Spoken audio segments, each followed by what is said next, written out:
All right, you're clear to close. Let's get the money to the title company. In these cases, the thing that I like to tell everybody to be super, super careful of is wiring your money, okay? It's super important to get the wiring instructions from your title company and only from your title company.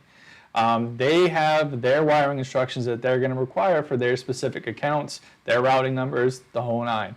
What you're going to do is you're going to call them, say, hey, I'm clear to close. I just want to get my money to you guys.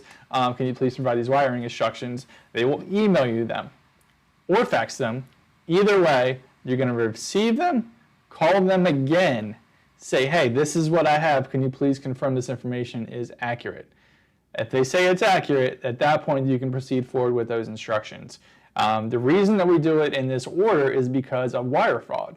Wire fraud, unfortunately, is very real. It happens. Email accounts get hacked. Some people can hack an email account, hop in, substitute the wire instructions. You wire the money potentially to someone else, and boom, your money's gone, right? That's what we don't want.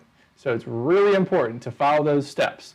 Contact the title company, get the title instructions, verify the instructions verbally with them on the phone, and then once they're verified, you can take those to your bank, credit union, whatever the case may be, to wire those funds. As an alternative to this, you can actually get a cashier's check as well. The only thing with the cashier's check is it's live money. So if you lose it, that's gone too. So be very, very careful.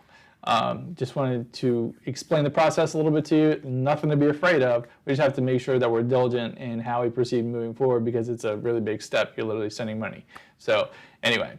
Hope this helps. If you have any questions, please let me know. Cheers.